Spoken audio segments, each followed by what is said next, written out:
What's going on, guys? It's Adam P, and welcome back to more Newcastle United transfer news. Plenty to get into today, including a bizarre Sky Sports situation with our fan base. I could not believe someone at Sky Sports has went out of their way to make us look bad during what is an active transfer saga regarding one of the world's most expensive players, in a situation where we know behind the scenes it's a mess, and Sky Sports are now continuing to fuel the situation and making our own fans look bad who went down to Villa Park on Saturday. So just before we get into that, if you guys are new around here, make sure to get down there, hit that subscribe button, join the journey so you don't miss out on the next 2 weeks before the transfer window closes. Plenty of videos coming out. It'll be a second upload today as well. A lot of opportunities for Newcastle to try and sort their players out, get some new players in, and hopefully towards the end of the window we'll see a few fresh faces. But join the 40% who are already on the journey so you don't miss out. And just to explain how Sky Sports has been outright lying about Newcastle fans and making us look bad. So at the full-time whistle at Villa Park, we did have a chance at one stage towards the player who was refusing to play. I'm not going to mention his name, by the way, but as a player not playing at the minute, Newcastle fans waited until the players had clapped the supporters away. Throughout the full game, nothing but support to the first team. No chance directed at that player. Full game support. After the match, support. The second the players were walking into the tunnel, that was when Newcastle made their message. It was an intentional, deliberate, and, in my opinion, perfect timing to actually say the chance about that player who was being greedy, of course. But Sky Sports went out of their way to take the audio out of that video and then to move it earlier on. So just to show you now, so this was the real audio that occurred when Newcastle fans were clapping the players off.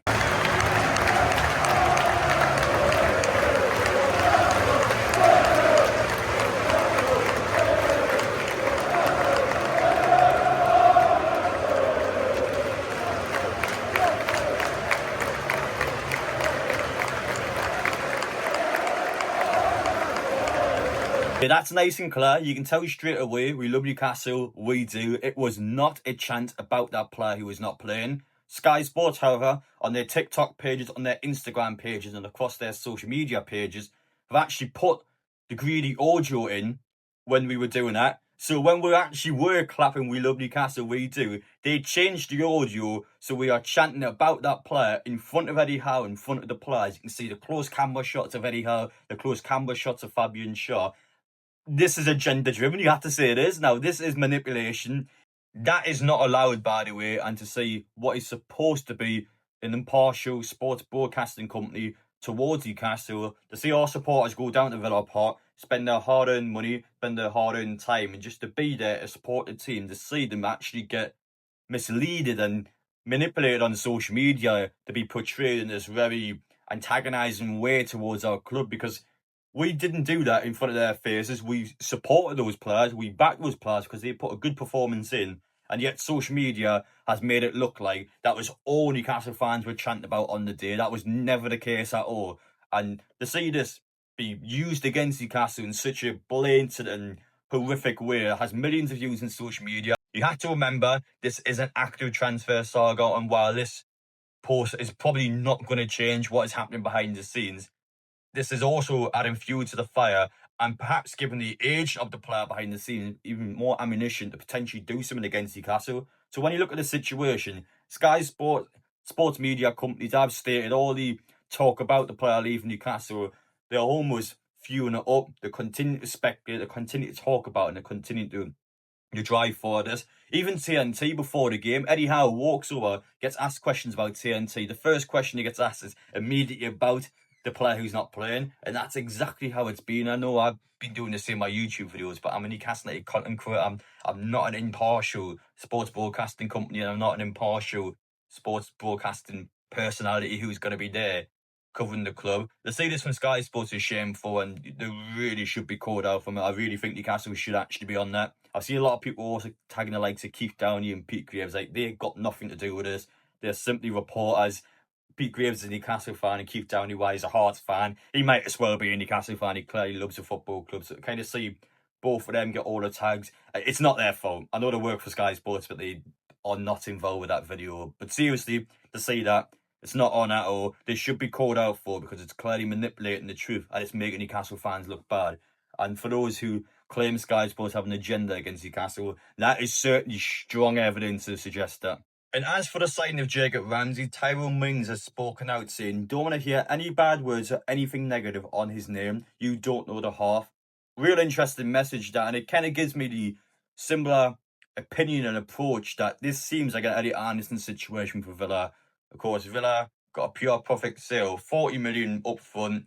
Villa just couldn't say a no. And it reminds me a lot of us last season when we put ourselves into a corner, needed to sell players, or we got a points deduction. So Eddie Anderson was forced out of Newcastle. Look how well he is doing, by the way, at Nottingham Forest now. He's clearly doing well for himself. And that's the situation for Jacob Ramsey. It's a case where Villa needed to sell someone. And even though the Ramsey profit doesn't even go back into Aston Villa currently, because of their profit laws, is just ridiculously anti-competitive towards them. Long term, it's good money for Villa. It'll help Ramsey out. It's a good move for him. And it's one of those ones where Villa had to do it, Newcastle has to do it, and Ramsey has to do it. So he's kind of like, everyone's agreed to this. And all the players, you can see the messages from the players now. Look at how many good messages Ramsey's got from his team. It's clearly a player who was loved behind the scenes, perhaps a player who was upset and didn't want to go at first, but it's one of those ones again where he has to do what's best for him. He has to do what's best for Aston Villa. So you see all the messages here. Teammates are obviously gutted to be losing them, and it looks like Newcastle's got a real good character in the dressing room. It looks like Newcastle's got a real good player who's going to do a lot for our football club, and is going to help kick on and improve our midfield while being a really good set of squad depth who can also play on the left-hand side of the attack. I'm happy with the signing. I'm sure he's happy to be here, and I'm sure Newcastle players are happy for him to be here. But of course, deep down, you can fully understand the situation. Heavily comes across as an Eddie Anderson situation where the player deep down would have wanted to stay at Villa, but because of the financial laws and because of how much money was there for Villa, he just couldn't say no. So it's one of them ones, but it kind of had to just do it. As for the Yoane Wissa situation, you guys have all been asking, why is he not a Newcastle United player yet? That's why. 50 million to 60 million, that price tag is. Reports are now indicating Brentford, deep down, know how desperate Newcastle is to bring Wissa in. They know how desperate the player is to go to Newcastle.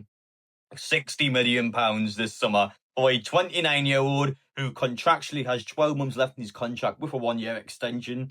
But a 29-year-old at 60 million, mental money. And they know Newcastle's not going to pay that. Like, it's their attempt to try and force the player to stay at Brentford. You kind of have to understand their situation as well. Did you see how bad they were at the weekend? Without Yoane Wissa this season, they are probably going to go down. They haven't invested well. They haven't brought good attackers in yet. So when you look at the situation, and Bruno Wissa going, and Thomas Frank going, that's a recipe for relegation. You have to say this. I can understand Brentford's point of view, and while they are going to push Newcastle, that also puts us into a corner because we aren't going to sell the guy who is refusing to play.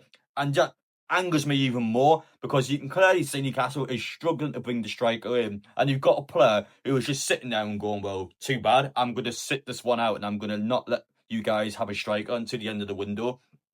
We're clearly trying to bring a player in. This player wants to play for Newcastle. He's begging to play for Newcastle, and we're being unable to get him because Brentford want upwards of £60 million, which you are never ever going to pay. So it is a literal stand-up between Brentford and Newcastle, and it's also a stand-up between Newcastle and Liverpool. It's the exact same thing that's happening over there. We won't give our player up. They aren't going to give their player up, and I have to respect and understand Brentford's point of view because they are down if they lose Wissa, in my opinion. I seriously do back them to get relegated this season, so you have to understand why they would want to protect their assets and why they would want to protect their situation.